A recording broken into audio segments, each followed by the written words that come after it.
Fala Futuro Procurador, no dia 16 de setembro a gente vai fazer um evento onde vai te mostrar como funciona a preparação extensiva Procuradorias do Aprovação PGE, que é o nosso curso mais completo. Vamos liberar um cupom de desconto exclusivo para quem tiver cadastrado nesse evento de demonstração do nosso curso. O link está aqui na descrição desse vídeo. Te espero dia 16 de setembro. Olá pessoal, tudo bem? Sejam todos bem-vindos a essa nossa aula Maratona CESP-Sebrasp. Comigo, Gustavo Faria, como de costume lecionando o direito processual, e pela próxima hora a gente vai trazer aqui dezenas de questões acerca dessa matéria cuja importância dispensa qualquer apresentação, você sabe disso. Claro, eu selecionei exclusivamente questões aqui de procuradorias, questões de advocacia pública em geral, tá ok? Vocês têm aí o material para a gente deixar a nossa apresentação mais dinâmica, em especial aqui nesse primeiro slide, meu Instagram. Vai ser um prazer recebê-lo lá no meu perfil, onde eu estou ali quase que diariamente postando dicas e informações importantes sobre a nossa disciplina. E sem qualquer perda de tempo, a gente já traz uma primeira questão, uma questão que vai tratar sobre lei processual no tempo. Veja só, pessoal. Aqui nessa prova do ano passado, PFN, a AGU, foi dito assim: assinale a opção que apresenta o princípio ou instituto jurídico incidente no julgamento de um RESP interposto contra uma decisão exarada ainda na vigência do CPC de 73, que atraia as regras de cabimento e demais pressupostos de admissibilidade da legislação já revogada, apesar de o julgamento ocorrer sob a égide do CPC de 2015. Pessoal, se eu tenho uma decisão publicada na vigência da lei antiga, no caso o CPC de 73, ainda que eu vá interpor esse recurso e ele seja julgado já na vigência do Código Novo, eu vou utilizar todas as regras relativas a pressupostos de admissibilidade, processamento e julgamento da lei anterior. E a isso dá-se o nome de ultratividade. É a ultratividade da lei revogada, porque, repito, se a decisão ela foi publicada na vigência da lei antiga, ainda que eu vá interpor esse recurso e ele seja julgado já na vigência da nova lei, nós devemos observar todos os pressupostos de admissibilidade, processamento e julgamento da lei revogada. Sobre o tema, o STJ confirma, dizendo que a decisão recorrida aqui no caso específico foi publicada sob a égide da legislação anterior. Por isso, em relação ao cabimento, processamento e pressupostos de admissibilidade, a gente vai observar a lei antiga, isso diante do fenômeno da ultratividade. Importante questão envolvendo lei processual no tempo.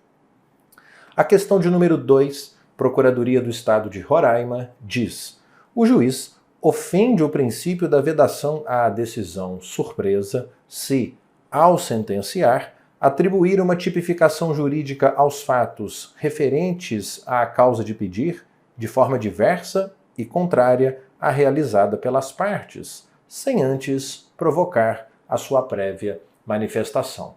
Veja só, pessoal, o Superior Tribunal de Justiça ele entende que a proibição da decisão surpresa, também chamada de decisão de terceira via, prevista lá no artigo 10 do CPC, não exige do juízo esse dever de consulta quando a decisão ela apenas dera à pretensão da parte uma tipificação jurídica distinta da que foi invocada, ou mesmo se a decisão apenas aplicar um dispositivo de lei que eventualmente não tenha sido suscitado por elas. Por isso, está errada essa alternativa, essa questão, quando diz que esse tipo de decisão ofende o artigo 10 do CPC.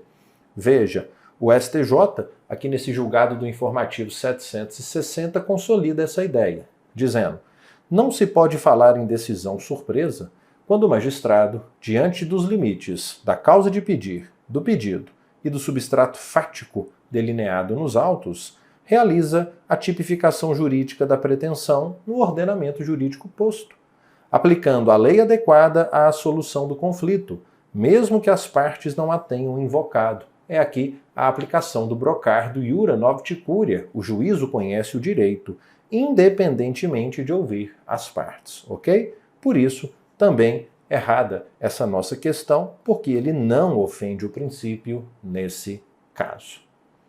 Perfeito? Questão de número 3, advogado da União, AGU, prova do ano passado. No que concerne aos princípios processuais previstos na Constituição e às disposições do CPC a respeito de normas processuais fundamentais e da jurisdição, você me ajuda a achar o que é correto. Letra A. O princípio da duração razoável do processo compreende o direito à solução integral do mérito, incluída a atividade satisfativa. Perfeito. Aqui são os termos do artigo 4º do Código de Processo, que diz que deve ser incluída a atividade satisfativa nesse direito de se obter, em prazo razoável, a solução da questão. Vamos achar o erro das outras? Letra B. A mediação, a conciliação e a arbitragem são métodos autocompositivos de solução de conflitos. A arbitragem não, né? A arbitragem é heterocomposição, é um terceiro impondo ali uma decisão às partes. Letra C. O princípio do devido processo legal, no aspecto substancial, consiste na exigência constitucional e legal de que ninguém poderá ser privado de seus bens e de sua liberdade sem a observância das garantias processuais mínimas, como o contraditório e o juiz natural. Errado, porque isso não é o aspecto substancial do princípio do devido processo legal. Esse é o aspecto, também chamado de dimensão formal do princípio, que é a dimensão mais conhecida e diz respeito a esse aspecto procedimental do princípio, que assegura aos cidadãos toda uma gama de direitos e garantias no âmbito processual, não é isso? É a ideia de direito a um processo regular, um processo justo, um processo que legitima a atividade estatal e, em última análise, protege o cidadão contra eventuais abusos de poder. Gustavo, mas o que é esse aspecto substancial do princípio do devido processo legal? O devido processo legal, nessa dimensão substancial, pessoal, diz respeito a limites ao poder legislativo, não é isso? Que tutela, nesse contexto de limites, o direito material do cidadão, inibindo, que lei ali em sentido amplo, em sentido genérico, ou ato administrativo, de alguma forma ofenda os direitos dos cidadãos. A dimensão substancial, percebam, do princípio do devido processo legal tem um alcance muito mais amplo do que aquela dimensão procedimental, aquela dimensão formal, porque ela se manifesta em todos os campos do direito. Até deixo aqui para vocês uma passagem do próprio Supremo, onde ele fala sobre o substantive due process of law, ou seja, o devido processo legal no aspecto substancial ou o devido processo legal substantivo, que reside na necessidade de proteger os direitos e as liberdades das pessoas, atenção, contra qualquer modalidade de legislação que se revele opressiva ou, como no caso, destituída de um necessário coeficiente de razoabilidade. Por fim, isso significa que o Estado não dispõe de competência para legislar ilimitadamente, de forma imoderada e irresponsável, gerando situações de absoluta distorção. E ainda, saindo do aspecto jurisprudencial, você fecha essa ideia com essa passagem do professor Câmara, que lembra que o devido processo legal substancial ele deve ser entendido como uma garantia do trinômio vida, liberdade, propriedade, através da qual se assegura que a sociedade só seja submetida a leis razoáveis. Enfim, é o próprio princípio da razoabilidade das leis. Gustavo, por que você está dando tanta atenção a esse tema? Porque são várias as questões recentes do SESP envolvendo esse assunto. A próxima, inclusive, eu já deixei reservada porque ela volta a falar desse tema. Veja, vamos só achar os erros das letras D e E. A letra D diz que é dever dos juízes e dos tribunais respeitar a ordem cronológica de conclusão dos processos para proferir sentenças ou acórdãos, sendo nula a decisão que não a observa. Não é bem assim, porque o artigo 12 do CPC fala que os juízes e os tribunais atenderão preferencialmente à ordem cronológica. Então não há essa nulidade própria aqui em caso de não observância dessa ordem. E a letra E, que volta a falar do princípio da não surpresa, dizendo que, de acordo com esse princípio, em nenhum grau de jurisdição, o juiz poderá decidir com base em fundamentos sobre os quais as partes não tenham tido a oportunidade de se manifestar. Não é exceto as matérias sobre as quais deva decidir de ofício, né? Ainda que se trate de matéria que o juiz deva decidir de ofício. Mais uma vez, artigo 10. O juiz ele tem que respeitar o dever de consulta, mesmo que se trate de uma matéria conhecível de ofício, como a prescrição, como a decadência, por exemplo. A outra questão a que me referi, questão 4, foi quando aqui na prova de procurador do Estado do Pará, o CESP disse assim, que o devido processo legal, em sua acepção substancial, olha o tema voltando, exige o respeito a um conjunto de garantias mínimas em que a norma deve obedecer ao procedimento previamente regulado, com vistas a garantir a regularidade do processo. Mais uma vez, confundindo aqui o aspecto substancial ou acepção, dimensão substancial, com a dimensão formal do princípio. Aqui também ele se refere à dimensão formal. Perfeito? A questão 5, Procurador do Estado do Espírito Santo, narra o seguinte. Suponha que após a instrução processual de uma ação que esteja sendo processada pelo rito comum, entre em vigor uma lei nova que altere a distribuição do ônus da prova e modifique o procedimento de coleta de prova oral. Então, depois da instrução processual, olha só, após a instrução processual, você tem uma lei nova alterando regras de coleta de prova oral. E aí? Nesse caso, as mudanças promovidas pela lei processual nova não obstarão o juiz de proferir sentença? B. O juiz deve reabrir a instrução processual? Veja. C. A parte que tiver interesse poderá requerer a abertura ou a reabertura da instrução processual. Vamos passando por todas e depois eu dou o desfecho. D. O juiz deverá reabrir a instrução processual?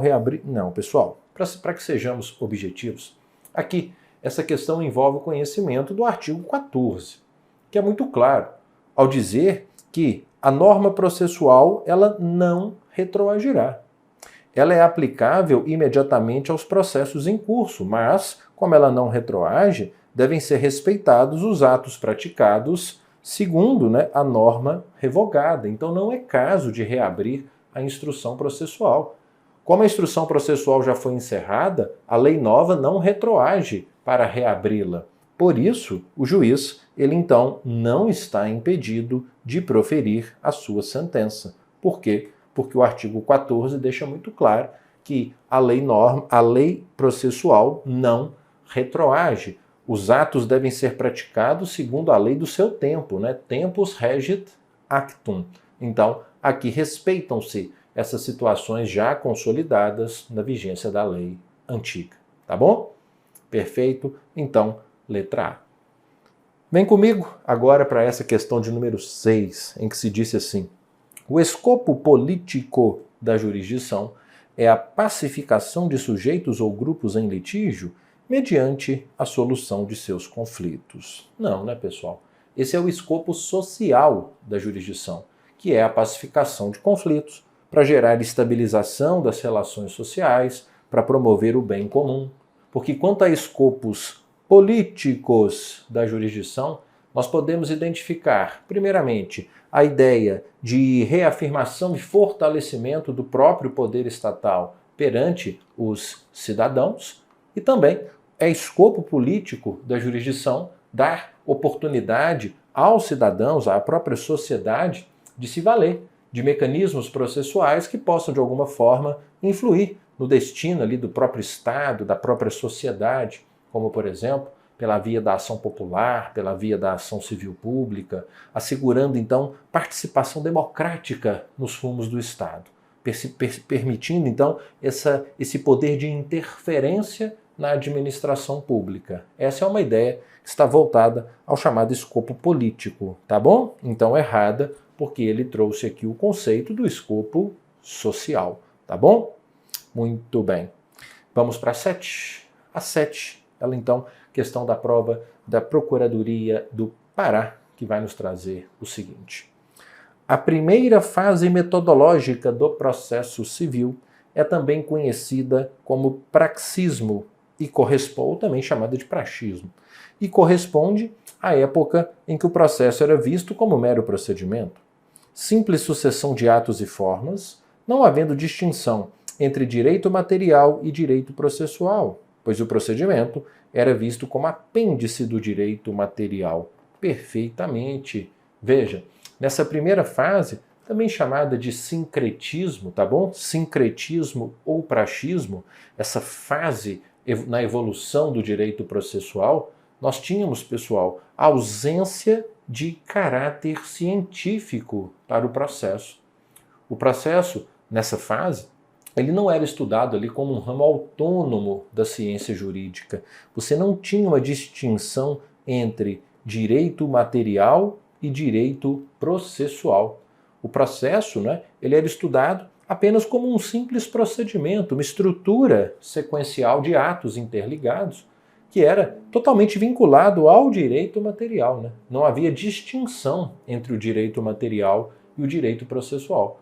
Alguns falam em direito material em movimento, né? Que tinha como base ali o estudo do processo apenas conhecimentos empíricos, né? Não havia ali um estudo de princípios, conceitos, não havia um estudo de institutos próprios do direito processual. Então, corretamente abordada essa primeira fase metodológica do processo civil, que é o praxismo, também chamado de sincretismo. Sincretismo porque não havia essa distinção entre direito material e direito processual. A mesma prova continua dizendo ainda sobre fases, evolução metodológica do direito processual, que o instrumentalismo é uma fase que visa estabelecer um elo entre o direito processual e o direito material, entendendo-se que há uma sobreposição do processo sobre o direito material. Na verdade, não há uma sobreposição do processo, né? A ideia do instrumentalismo, em que, claro, já se reconhece uma autonomia do direito processual em face do direito material, ela prevê o estabelecimento não de uma sobreposição de um sobre o outro, mas direito material e direito processual, mas uma relação circular entre eles, uma relação de dependência entre eles, em que, pela fase do instrumentalismo, né, o processo como instrumento da jurisdição, ele efetiva o direito material. E o direito material, por sua vez, confere sentido ao próprio processo. Então, está errado porque não há essa sobreposição. Há uma relação de dependência, uma relação circular entre direito material e direito processual. É como lembra aqui o STJ, nesse julgado publicado no informativo 673, destacando que, sob a ideia do instrumentalismo, o direito processual ele é, a um só tempo, um ramo jurídico autônomo, sim, ele ganhou autonomia, né? A fase em que ele não tinha autonomia era do praxismo, mas ele também é um instrumento específico de atuação a serviço do direito material. Haja vista que seus institutos básicos são concebidos e se justificam para garantir a efetividade do direito material, tá ok? Então, a gente tem aqui essa fase do instrumentalismo. E a próxima vai tratar da fase que é para muitos a fase atual. A fase atual dentro da evolução do direito processual, que é a fase do neoprocessualismo. A questão 9, ela diz que para a doutrina do neoprocessualismo, que é essa fase na evolução do processo, a fase mais atual para muitos, a técnica legislativa das cláusulas gerais deve ser evitada para a garantia da segurança jurídica e das relações, ou para a garantia da segurança jurídica das relações, e evitando-se também nessa fase o ativismo judicial. Não. Pessoal, quando a gente fala em neoprocessualismo, a gente está falando de uma fase em que se reconhece a necessidade de aproximação do processo à Constituição. É um processo que tem que reconhecer a importância, um processo que tem que reconhecer a supremacia das regras, dos princípios constitucionais. O neoprocessualismo visualiza a Constituição, né, não meramente como uma carta política, mas como uma carta verdadeiramente jurídica. Não uma simples carta de intenções, mas uma Constituição com seus valores, com seus princípios, com suas regras, com total eficácia normativa. E não apenas, né, normas que sirvam ali como instrumento de integração do direito. O que a gente tem é que esse neoprocessualismo ele coloca a Constituição como um centro gravitacional, né, como um núcleo hermenêutico para o intérprete, em que o processo ele tem que ser ordenado, disciplinado, interpretado, validado segundo as normas constitucionais. Alguns falam em filtragem constitucional do processo. E a nossa questão? Veja, uma das características do neoprocessualismo, ao contrário do que foi dito aqui, é a expansão, e não evitar, a expansão dessa técnica legislativa das chamadas cláusulas gerais e também dos conceitos jurídicos indeterminados, que são esses enunciados normativos mais vagos, mais fluidos, de tessitura mais aberta, né? Como, por exemplo, boa-fé, cooperação, conveniência e oportunidade, como critérios de julgamento lá para a jurisdição voluntária, porque esses conceitos jurídicos indeterminados e essas cláusulas gerais permitem o quê? Adaptações de sentido pelo intérprete, né? Porque é ele que, ao longo do tempo, vai concretizar o texto normativo em cada caso, fazendo essa adaptação às transformações, adaptação às mudanças da própria sociedade. Então, essas técnicas permitem uma abertura do sistema para valores que, no momento em que a norma foi construída, não estavam ali expressamente protegidos. Tá bom? Então, está errada, porque não deve ser evitada essa técnica, tá certo? Vamos ver a outra. No formalismo valorativo, que é outra forma de se designar o neoprocessualismo, destaca-se a importância que se deve dar aos valores constitucionalmente protegidos na pauta de direitos fundamentais e no reforço dos aspectos éticos do processo, com especial destaque para a afirmação do princípio da cooperação, certo? O neoprocessualismo, pessoal, justamente por isso ele é chamado de formalismo, também chamado de formalismo valorativo. Por quê? Porque ele destaca a importância que se deve dar aos valores constitucionais na construção, na aplicação do formalismo processual. Veja, aqui a passagem doutrinária que dá como certa, que reforça a correção dessa nossa alternativa, em que se diz assim: o neoprocessualismo também é conhecido como formalismo valorativo, por destacar a importância que se deve dar aos valores constitucionalmente protegidos na pauta dos direitos fundamentais, na construção e aplicação do formalismo processual. E a segunda parte, que destaca que o neoprocessualismo baseia-se na conduta ética a ser praticada por aqueles que litigam em juízo.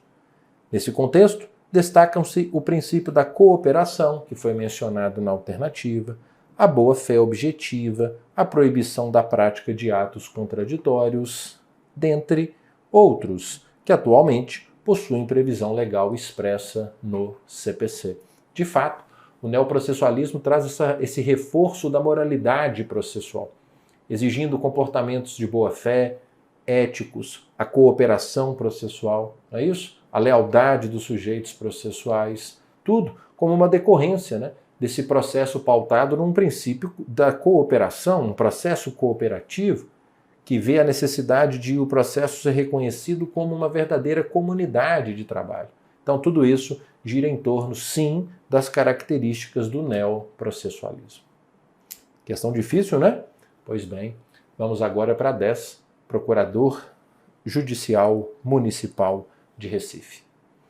Segundo o STJ, o acolhimento de pedidos formulados na petição inicial que não conste no tópico relativo aos pedidos ofende ou não ofende o princípio da congruência, da decisão surpresa. Veja, pessoal, nós temos aqui pelo menos 2 fundamentos para reconhecer que essa possibilidade ela não ofende o princípio da congruência, desde que, nos limites do pedido e adotado a partir de uma interpretação lógica e sistemática da inicial. Veja, a gente pode partir para chegar a essa conclusão de que a letra A está certa do artigo 322, parágrafo 2º, que inicia dizendo que a interpretação do pedido ela considerará o conjunto da postulação. O que essa norma nos traz é que o juiz, no momento de sentenciar, claro, como linha geral, ele deve obedecer o princípio da congruência, segundo o qual ele não pode proferir uma sentença ultra, extra ou citra petita. Mas, ao dizer que o juiz tem que interpretar o pedido de acordo com o conjunto da postulação, ele permite que o juízo verifique pretensões da parte que não estejam necessariamente lá naquele capítulo específico dos pedidos. Ou seja, admite-se que seja feita uma interpretação lógico-sistemática da petição inicial, o que não viola nem o princípio da proibição da decisão surpresa, tampouco o princípio da congruência. Veja, sobre o tema, diz o STJ, que pedido é o que se pretende com a instauração da demanda e se extrai de uma interpretação lógico-sistemática da inicial, sendo de levar-se em conta os requerimentos feitos em seu corpo e não só aqueles constantes em capítulo especial ou sob a rubrica dos pedidos. Sendo certo que o acolhimento de pedido extraído dessa interpretação não implica julgamento extra petita. Por isso, repito, a letra A está correta, porque diz que acolhimento de pedido formulado na petição inicial que não conste no tópico relativo aos pedidos não ofende o princípio da congruência. Claro, desde que nos limites do pedido e adotado por essa interpretação que, como disse o STJ, tem que ser feita de maneira lógico-sistemática. Tá bom? Então, correta a letra A. E a 11? A 11, Procurador do Estado da Paraíba, diz: quando se diz que as partes deverão submeter-se ao decidido pelo órgão jurisdicional, a gente está se referindo a qual princípio? Inevitabilidade, indelegabilidade, inafastabilidade da jurisdição, instrumentalidade ou boa-fé processual. Esse é o princípio da inevitabilidade, que traz uma ideia de vinculação, submissão obrigatória dos sujeitos às decisões que forem proferidas no processo. Não é isso? A parte, ela não pode evitar, daí a ideia de inevitabilidade, ela não pode evitar a incidência dos comandos judiciais, não é isso? Então, essa é a ideia atinente à inevitabilidade. Não se pode evitar nem o chamado processual, né, para participar do processo, muito menos não se pode evitar a submissão ao decidido pelo órgão jurisdicional. Questão 12. Ocorrerá a continência entre duas ou mais ações quando houver identidade entre as partes, as causas de pedir e os pedidos. Pessoal, se houver identidade de partes, causa de pedir e pedido, o que a gente vai ter é litispendência, né, se as ações estiverem em curso, ou coisa julgada se a primeira ação idêntica à segunda já tiver sido decidida.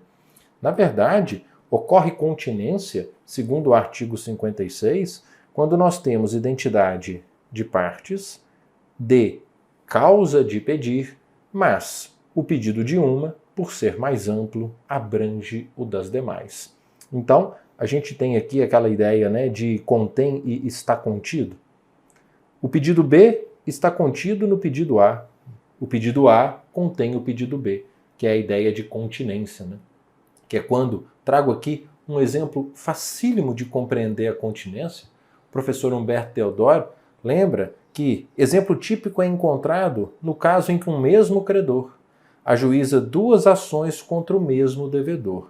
E olha só, na primeira ele cobra algumas prestações vencidas e na segunda ele pede todas. Vejam, mesmas partes, mesma causa de pedir, mas o pedido da segunda ação, por ser mais amplo, abrange o da primeira.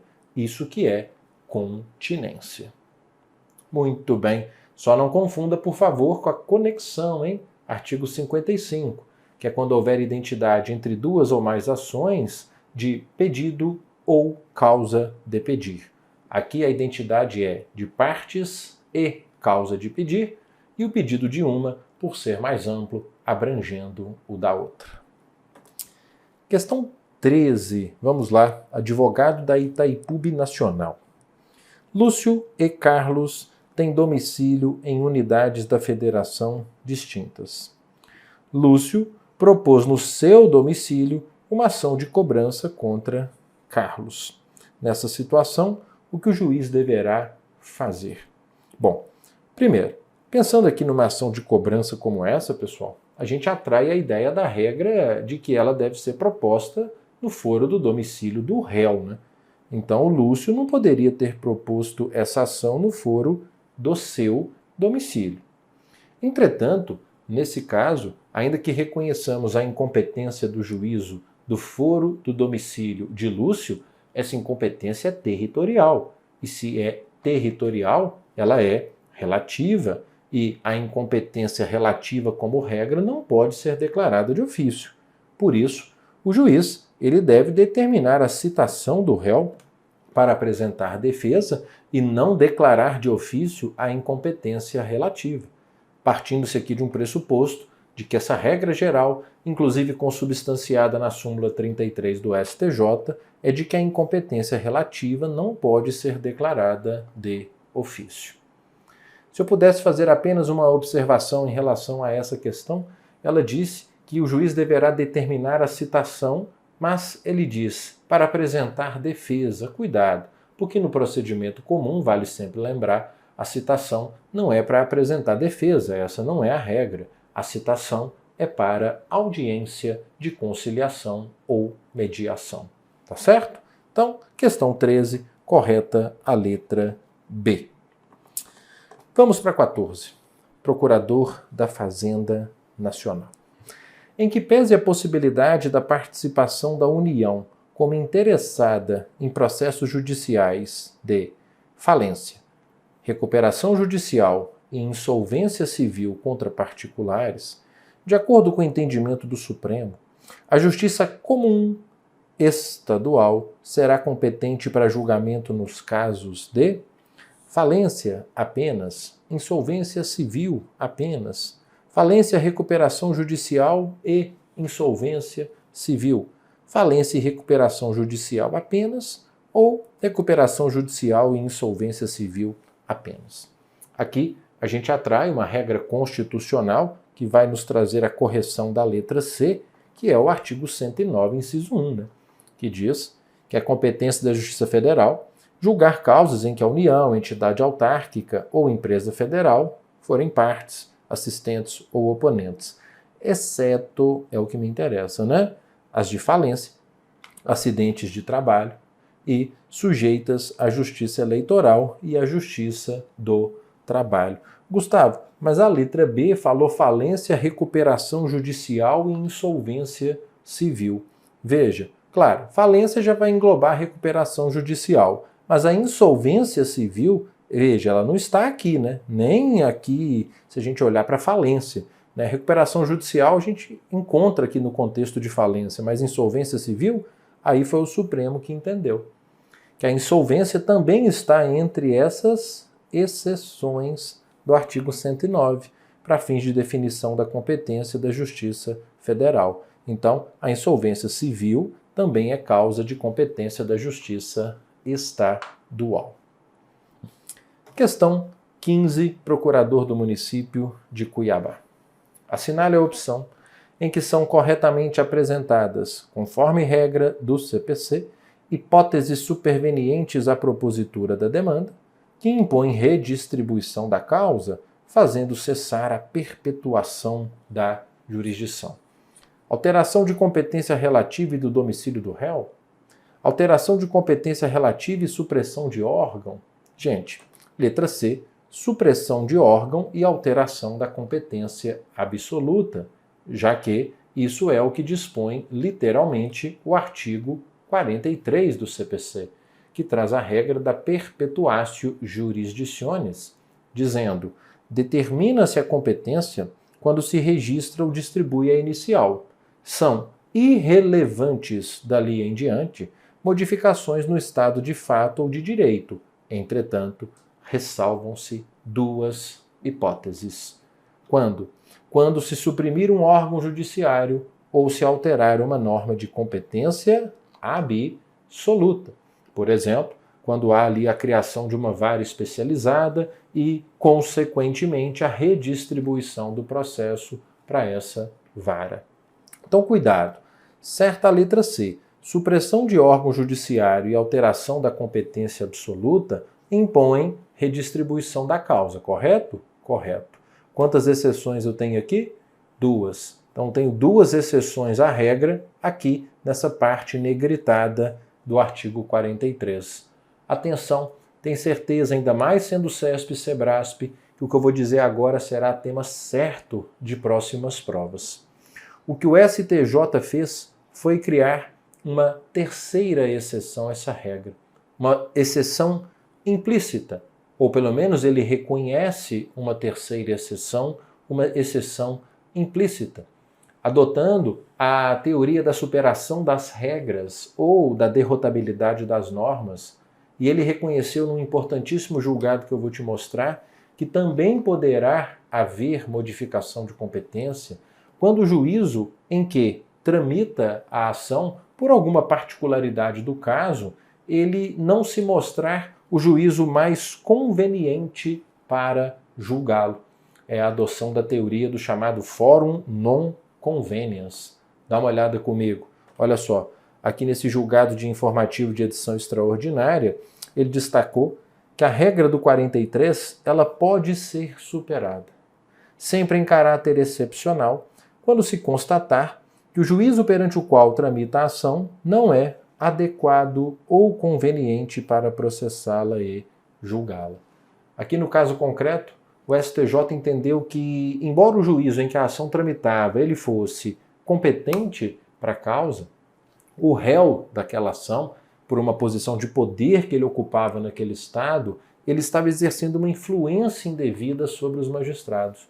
Aí o STJ reconheceu a necessidade de modificação da competência para uma outra comarca de um outro estado, né, que também em abstrato era competente para decidir aquela demanda.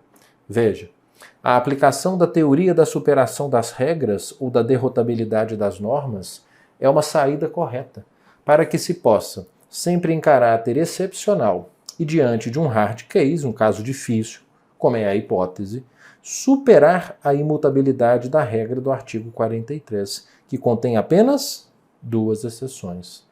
Reconhecendo que nessa regra também há uma terceira exceção, uma exceção implícita relacionada à inadequação ou inconveniência do juízo em que tramita a ação. Tá vendo? O que permite esse deslocamento de competência. Tenho certeza que isso é tema de provas futuras. Questão 16. Assinale a opção incorreta. Letra A. Em matéria de sucessão hereditária, compete exclusivamente à autoridade brasileira proceder à confirmação de testamento particular e ao inventário e partilha de bens situados no Brasil, ainda que o autor da herança seja estrangeiro ou tenha domicílio fora do Brasil. Certo? Veja, o artigo 23, inciso 2, traz exatamente essa regra. Cuidado, né? Só para não trocar esse ainda que por um salvo se. Isso é a cara de prova objetiva. Vamos ver se a B é a incorreta. Não competem à autoridade judiciária brasileira o processamento e o julgamento da ação quando houver cláusula de eleição de foro exclusivo estrangeiro em contrato internacional, arguída pelo réu na contestação. Certo. É essa possibilidade que as partes têm de fazer a chamada cláusula de eleição de foro estrangeiro. E, nesse caso, não competirá à autoridade brasileira processar e julgar a ação. Se a ação for proposta aqui, compete ao réu arguir na contestação essa cláusula para que o processo não seja julgado no Brasil. Está aqui no artigo 25, ó, que diz que não compete à autoridade brasileira o processamento e o julgamento de ação quando houver cláusula de eleição de foro exclusivo estrangeiro em contrato internacional arguída pelo réu na contestação. Por exemplo, uma cláusula incluída em contrato de futebol. O STJ disse que é possível a eleição de foro estrangeiro nesse tipo de contrato. Aqui no caso, um contrato de patrocínio e cessão de uso de imagem, entendendo, estabelecendo como competente para a solução das controvérsias advindas do acordo o foro estrangeiro. Certa. Deixa eu ver se a C está errada. A apreciação de pedido de auxílio direto passivo que demande prestação de atividade jurisdicional compete ao juízo federal do lugar em que deva ser executada a medida. Vou te explicar, mas desde já antecipo que está correta. Por quê? Porque o artigo 34 fala exatamente isso, que é o juízo federal do lugar em que a medida será executada que vai apreciar pedido de auxílio direto passivo que demande prestação de atividade jurisdicional. Atenção, esse auxílio direto aqui no contexto da competência da cooperação jurídica internacional, pessoal, é uma técnica de cooperação jurídica internacional. Para aquelas situações em que não se requer o cumprimento de uma decisão no Brasil, o que então exige a carta rogatória, né? Mas o pedido de auxílio direto é para aquelas situações em que o país estrangeiro ele requer apenas uma assistência jurídica ao Brasil. Por exemplo, um órgão do judiciário dos Estados Unidos solicitando, por meio de auxílio direto, informações ao Brasil acerca de um processo que esteja em curso. E, nesses casos, quando o auxílio direto ele depender de uma prestação de atividade jurisdicional, se tiver que ser feito algo em um processo, algo oriundo de um processo, aí compete ao juízo federal executar essa medida, tá bom? Deixa eu ver se a letra D tá certa. A gente está procurando errado, hein? O pedido passivo de cooperação jurídica internacional não poderá, em nenhuma hipótese, ser recusado, haja vista as normas que regulamentam a matéria e o relacionamento entre o Brasil e autoridades estrangeiras. Veja, está errado, né? Porque o artigo 39 fala da possibilidade de recusa de pedido passivo de cooperação jurídica internacional, que se dá quando? Quando o pedido configurar manifesta ofensa à ordem pública. Tá bom? Então já achamos a errada, letra D, com base no artigo 39. Vamos só confirmar se a E está certinha? A ação proposta perante tribunal estrangeiro não induz litispendência, nem obsta que a autoridade brasileira conheça da mesma causa e das conexas, ressalvadas disposições em contrário de tratados internacionais e acordos bilaterais. Aqui são os termos do artigo 24, que fala exatamente isso, tá bom? Nesse caso, havendo duas ações, uma no país estrangeiro e outra no Brasil, o que temos é que prevalecerá a que em primeiro lugar transitar em julgado. Né? Se houver em primeiro lugar o trânsito em julgado da decisão brasileira, aí não se admite a homologação de uma eventual sentença estrangeira. Mas, se em primeiro lugar transitar em julgado a homologação da sentença estrangeira, né? Aí nesse caso, se transitar em julgado a sentença estrangeira e ela for homologada, a ação do Brasil vai ser extinta por coisa julgada. 17. Procurador de Alagoas. Na propositura de ação, que tenha por objetivo discutir direito que se imponha sobre prédio serviente em benefício do dominante, o réu deverá ajuizá-la no foro onde está situado o imóvel. Poderá optar por ajuizá-la no foro de eleição, no foro do seu domicílio, do domicílio do réu. Vamos lá. Essa ação está versando sobre direito real de servidão. Veja, nós temos que lembrar para responder a essa pergunta do artigo 47 do CPC. Ele começa dizendo que se a gente está diante de uma ação fundada em direito real sobre imóveis, Qual é o foro competente? O da situação da coisa. Agora, veja, o parágrafo 1º fala que o autor ele tem outras opções, quais sejam o foro do domicílio do réu ou foro de eleição, desde que o litígio não recaia sobre certos direitos, entre eles o de servidão. Então, nesse caso, a ação versando sobre servidão só pode ser proposta no foro da situação da coisa. Então, em resumo, ações sobre direitos reais imobiliários. O autor tem 3 opções: foro da situação da coisa, foro do domicílio do réu ou foro de eleição. Agora, se a ação versar sobre propriedade, vizinhança, servidão, que é o maior interesse aqui nesse momento, divisão, demarcação de terras, nunciação de obra nova e possessória imobiliária, essas ações só podem ser propostas no foro da situação da coisa. Tá bom? Então, vamos voltar? Deverá ajuizá-la no foro onde está situado o imóvel. Por quê? Porque a gente está falando de ação que versa sobre direito de servidão. Vamos à questão 18, questão do ano passado, que narra o seguinte: quanto aos limites da jurisdição nacional, cooperação internacional e competência interna, você me ajuda a encontrar o que é correto. Letra A. Sentenças proferidas por órgãos estrangeiros somente poderão ser executadas no Brasil por meio de carta rogatória após concessão de exequatur pelo STJ. Não, pessoal. Sentença estrangeira não depende de exequatur. Sentença estrangeira depende de homologação pelo Superior Tribunal de Justiça. Veja, o próprio artigo 961 deixa claro que decisão estrangeira somente terá eficácia no Brasil após homologação de sentença ou, se se trata, por exemplo, de uma interlocutória, aí sim, uma concessão de exequatur a uma carta rogatória que peça, por exemplo, a citação de alguém que está domiciliado no Brasil. Então, errada a letra A. Sentença estrangeira é homologação e não concessão de exequatur. B. Compete à autoridade judiciária brasileira, com exclusão de qualquer outra, julgar as ações em que o réu, independentemente de sua nacionalidade, estiver domiciliado no Brasil. Veja, não se trata aqui de uma hipótese de competência internacional exclusiva, mas uma hipótese de competência internacional concorrente. Olha só, é a hipótese do artigo 21.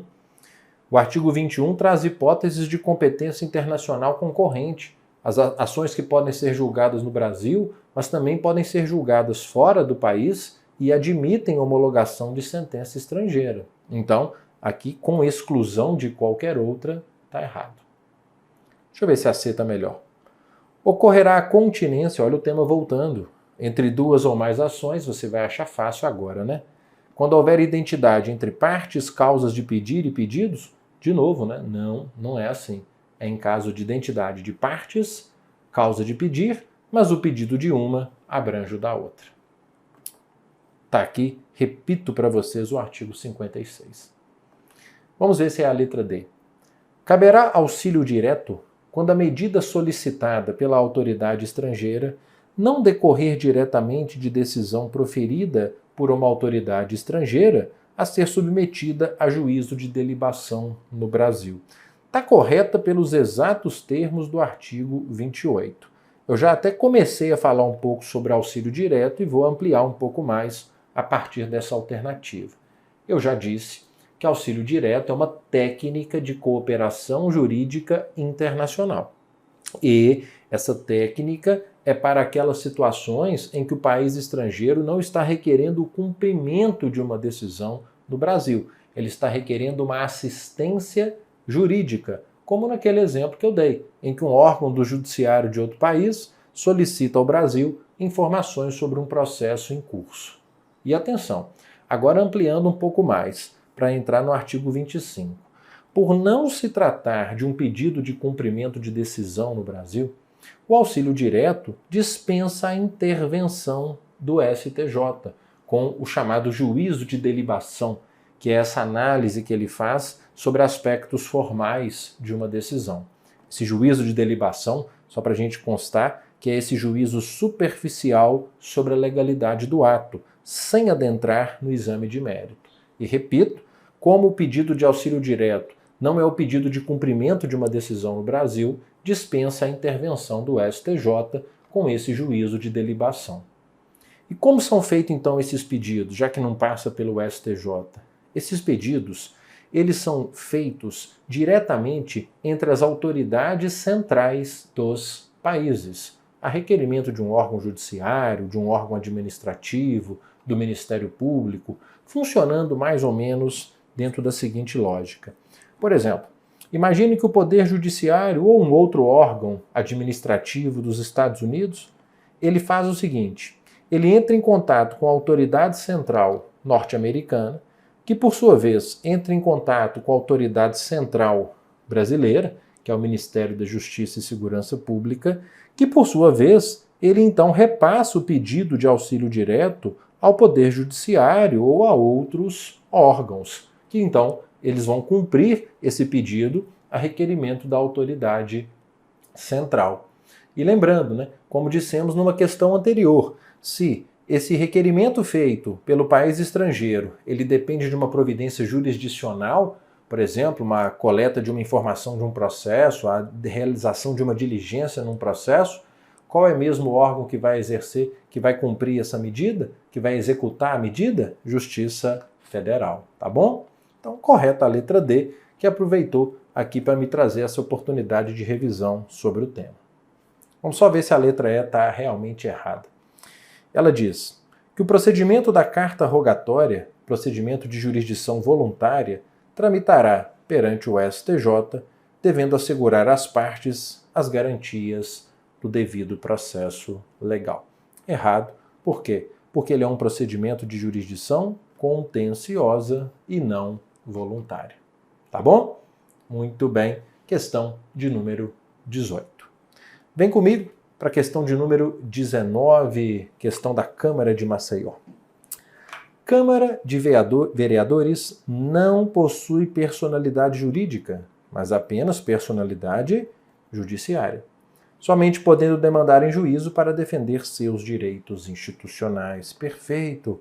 Vai aqui ao encontro da súmula 525 do STJ, que diz que Câmara de Vereadores não possui personalidade jurídica, mas possui personalidade judiciária ou capacidade de ser parte, pode ser parte para demandar defesa dos seus direitos institucionais, ou seja, aqueles relacionados ao funcionamento, autonomia, independência do órgão.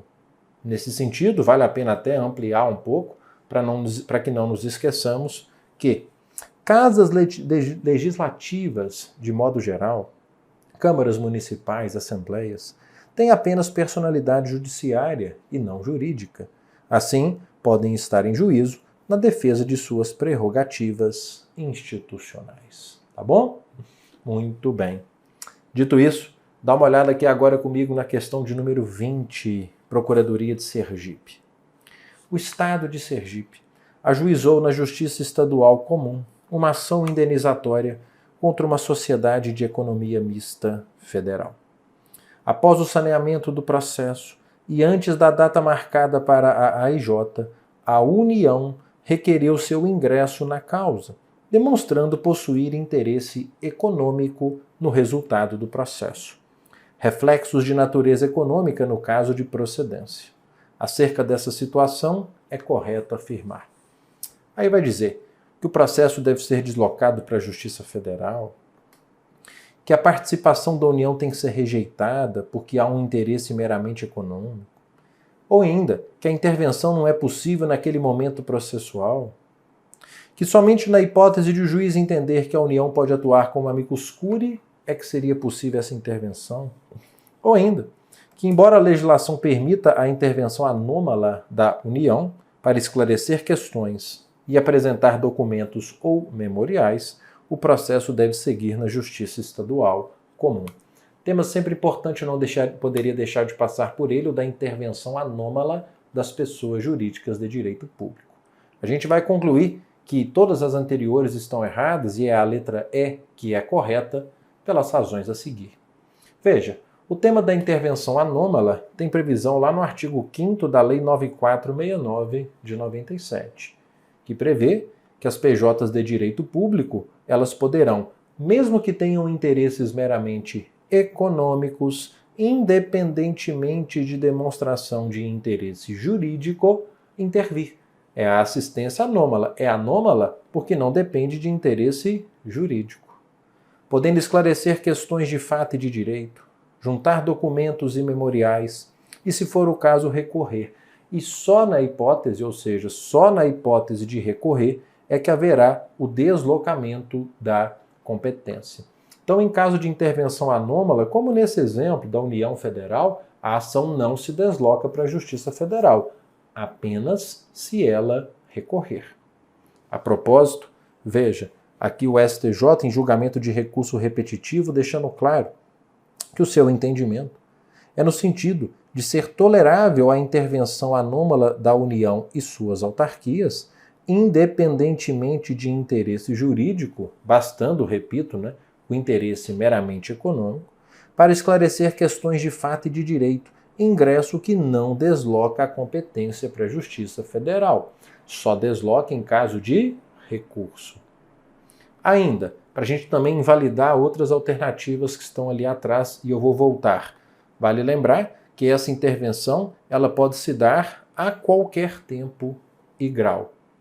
E ainda, vale lembrar que é inviável a intervenção da União em execução ou processo executivo, ok? Apenas em ação incidental de embargos. Então, tudo isso faz com que a gente invalide as alternativas A a D, como a gente vê agora. Vem comigo. A letra A diz que o processo deve ser deslocado para a Justiça Federal. Não. Só se houver a interposição de recursos. A letra B diz que a participação da União deve ser rejeitada, porque a mera existência de interesse econômico não justifica sua intervenção? Justifica sim. É a intervenção anômala. A letra C. A intervenção da União não é mais possível naquele momento processual em que se encontra a demanda, sob pena de comprometimento do postulado da razoável duração do processo. Também não é assim, porque vimos, que essa intervenção pode se dar a qualquer tempo e grau. Letra D. Somente na hipótese de o juiz entender que a União pode atuar como amicus curiae é que deve ser autorizado seu ingresso? Não. É possível o ingresso como assistente anômala, também chamada de intervenção anódina ou assistência especial das pessoas jurídicas de direito público. Letra E. Embora a legislação permita a intervenção anômala, repito, também chamada de assistência anódina especial das pessoas jurídicas de direito público, para esclarecer questões e apresentar documentos ou memoriais, o processo deve seguir tramitando na Justiça Estadual comum. Correto? Repetindo, havendo tão somente na hipótese de interposição de recurso, deslocamento, que aqui nesse nosso exemplo seria para a Justiça Federal. Tá bom? 1 hora de aula, Então, pode ter certeza, espero que você tenha percebido isso. Fiz o máximo possível para que a gente, então, trouxesse de uma forma bem dinâmica a possibilidade de rever muito conteúdo, aqui pelo menos em 20 questões, nesses 60 minutos, e agradecer sua paciência. Gostaria muito de ter o seu retorno. Escreve aqui nos comentários o que você achou dessa aula, se você tem alguma dúvida. Acima de tudo, não deixe de me seguir lá no Instagram, prof_Gustavo Faria, onde a gente dá prosseguimento a esse nosso contato, prosseguimento no estudo do direito processual, onde eu posto muitas questões, muitos temas envolvendo o direito processual civil, e a gente também tem uma oportunidade de aproximar, criar uma intercomunicação através da plataforma. Tá bom? Agradeço mais uma vez ao Aprovação PGE e a você que esteve comigo até esse momento. Desejo-lhe muito sucesso aí na empreitada. Continue contando comigo sempre que esse assunto vier à tona. Abraços e até a próxima.